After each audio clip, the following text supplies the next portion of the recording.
So today we're unwonking the vibe. You know you can feel the vibe. You can feel when it's gone wonky. We're talking decks, we're talking pagan altars, we're talking spiritual tools and witchy spaces. Stay tuned. How I use an altar space has changed dramatically in the last couple of years. Go back to my playlist on my altars and you'll see how different they were. When I realised that part of what I was doing on my altar was for other people, was for show, was for YouTube, I completely rethought what I did. I kept some key elements like God and Goddess representation. I kept key working decks for working with deity, the Morrigan. I kept my dolls, which I use in soul retrieval work, way less about showmanship, aesthetics, and more about practicality. Usable space in the front here as well. However, the vibe is off. There are definitely some altar vibes that I need to unwonk. I wonder if your altar space needs unwonking too. This is what I'm thinking about. Do I need it? What am I using the space for? Is this real, or am I lost in performative spirituality? Is this working practically and spiritually? Are the aesthetics okay? Because nobody's saying that that's not important, it sets the energy. And finally, is there a seasonal swap out, a this for that I need to do? So what do I actually need? Well, you can see from all the decks, tarot is a huge part of my practice. I like to keep my altar decks in this space. I charge jewellery here. I need some writing desk space here. This has to be kept clear. I need candles because this is where I honour my deity. So I need ancestor pictures. That's my dad in that picture. I need representations of the Morrigan. I've got the crow.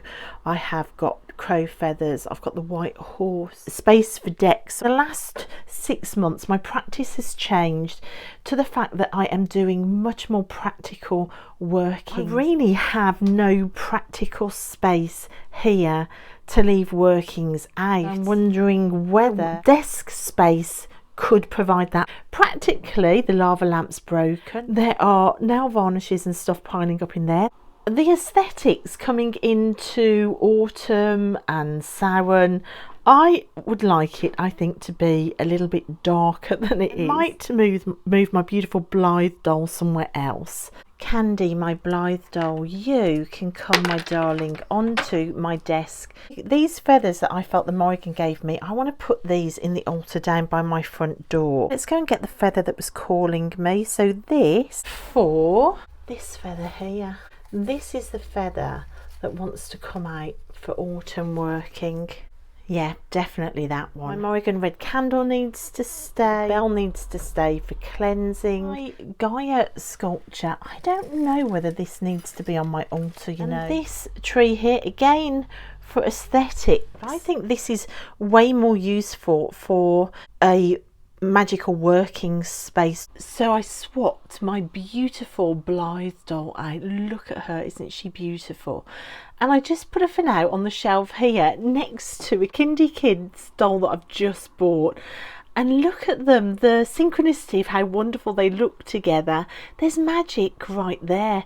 I've also swapped out my jewellery charming doll. That can go elsewhere. From my workings dolls, this one is being replaced with this one. For a while now I have felt a real calling to use words and writing and letters and poetry for the Morrigan. Just feels like a magic crate to contain magic, to contain conversation. Literally this feels like what my soul has been calling me to do. And I don't know why it needs to feel caged, but it just does. I have taken out this mermaid shimmer candle, which for me feels way more summer. I might put this down in my kitchen actually as a way to feel connected with the ocean still. And I think these two candle holders, which are really pretty, they definitely have more Imulk feels to me. I am going to replace this for these, which for me feel a lot more autumn and Samhain feeling. My soul retrieval work, which really is based around a meditation practice. These are the decks that I use for that. Currently they're here with the 2 dolls that still remain, but I think I might swap it off the top of the altar and put it somewhere down here with my tarot working. We can now move these nail varnishes. I've got some patchouli oil. I don't want patchouli oil on the altar at the minute. I am going to swap patchouli oil out for Night Queen. Definitely needs to be swapped over for Night Queen. The bindweed tincture can stay there. I'm going to put the chestnut bud away for now. I'm going to swap this for rose essence. The Way of the Rose. I miss the roses. I can bring the roses with me with this essence. And honestly, no wonder the vibe is off. I can't quite believe that these 2 decks are not together. These 2 decks need to be kept together. So this space now does feel completely usable and real. I've swapped out dolls for stuff to work with the Morrigan. The feather's been swapped out. Candles have been swapped out for an aesthetic that feels more in keeping with the season. I've swapped out the Gaia statue, which was really just for show because I work with Gaia in the garden with my hands actually in the soil. That's been swapped out for an ornament of my first dog, Penny, a picture of my second dog, Maisie, my Irish Terrier, who have now gone over the Rainbow Bridge. I've swapped it out for a picture of my dad's mom and my aunties and some older ladies. I don't know who they are in this picture, but for me they represent aspects of myself through the past and all the protective sisterhood and coven of women looking after me in the ancestral line. I've swapped out a dog. I just think it's amazing. I've swapped out down here the bits and pieces that were piling up for usable tinctures, flower essences and oils, magic oils. I've put my Weavers and Ritual Oracle down here because I need them lower down to be able to meditate with. It's got everything on there that I need. So that's the altar switched out, this for that. So now my desk space, I want this to be more practical with space for actual workings. Let's make space first. So now the space has been extended. So I replaced that shorter desk for this longer desk just by pulling the cabinets underneath further apart. I now have that space at the end, which I didn't have before, that's at eye level that I can leave any magical workings out in. That's going to really transform my space. And I think that space on a witch's desk is really important, as is all of these things that bring me so much joy. I've got space to work and it's wonderful. So if you watched my last video, you will have seen me make this mess, tipping all my summer decks off to replace with autumn decks. While they're still all out, summer and autumn, I thought I could look at why I replaced this for that. So the first thing that jumped out at me when I looked at the summer compared to the autumn decks was colour. Things like this, the Radiant Wilds Tarot. Bright colours, sunny days, sunny deserts. This has got summer vibes all over it. Those kind of fire colours. Absolutely summer days through and through. This one got replaced with the Gentle Tarot. Immediately you can see the change of colour palette. For me, I am very much driven by colour, and I think this is the main factor for me. It was the colour change. It is absolutely what made me want to and need to swap out the decks to unwonk the tarot trolley. For me, the colour palette for autumn, it's got to be muted. It's got to still be rich but muted.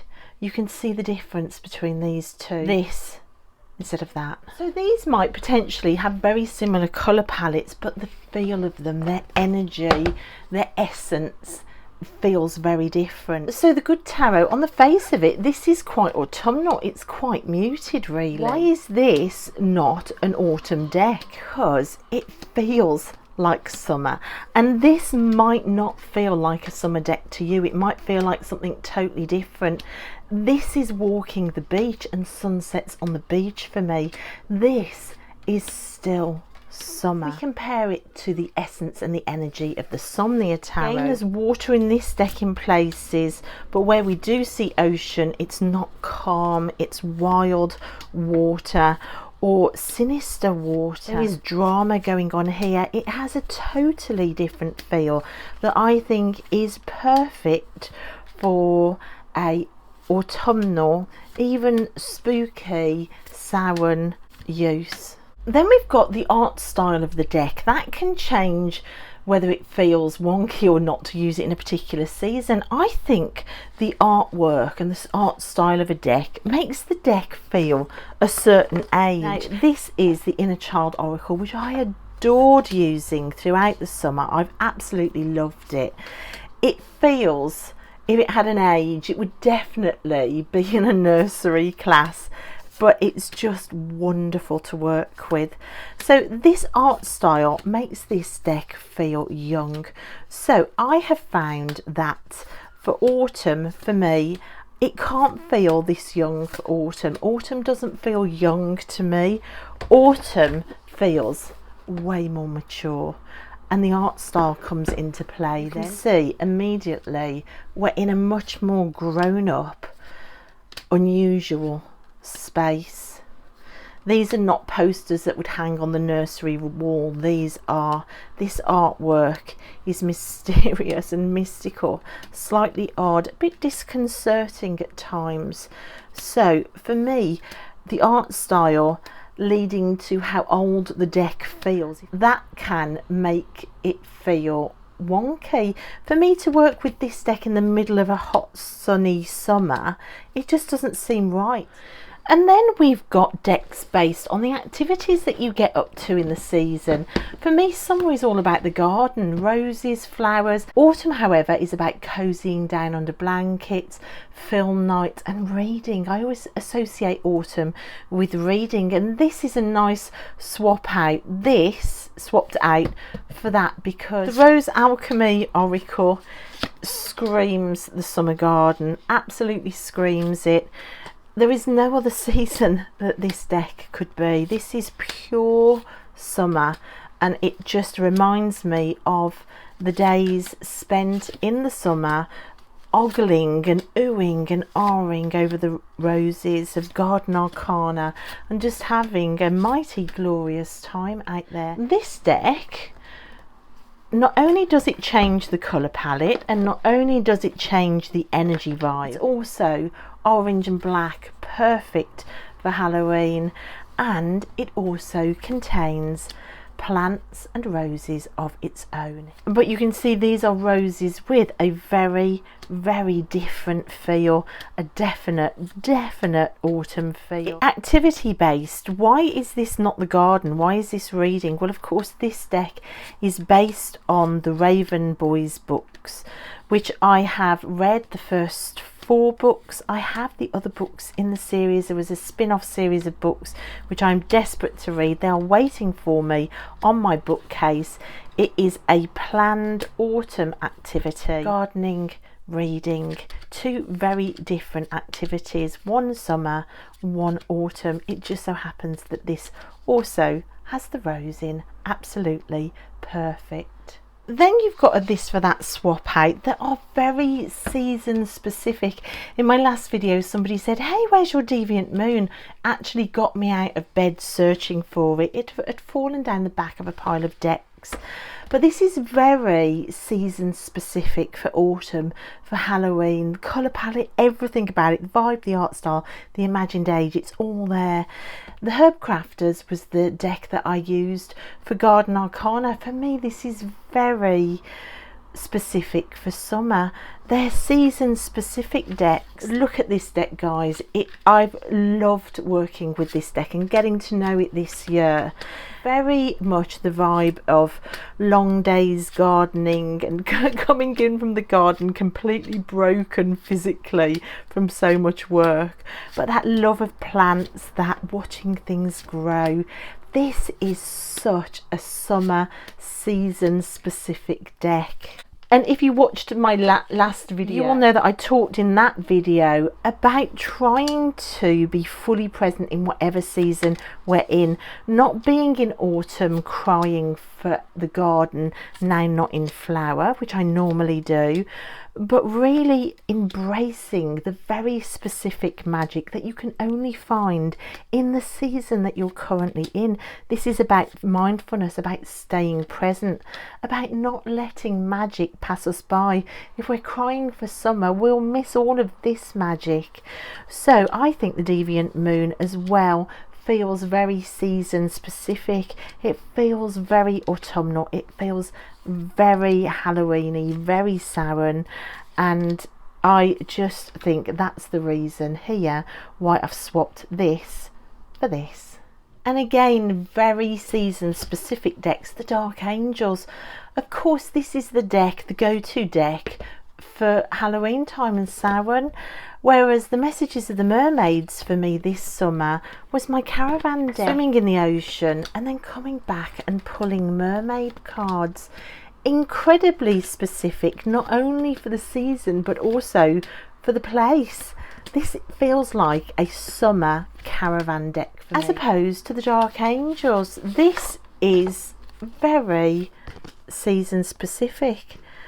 It does not capture the magic of summer at all. This is the magic of Halloween, the magic of the witchy season. This is the magic of Samhain, and that's why I've swapped out this for that.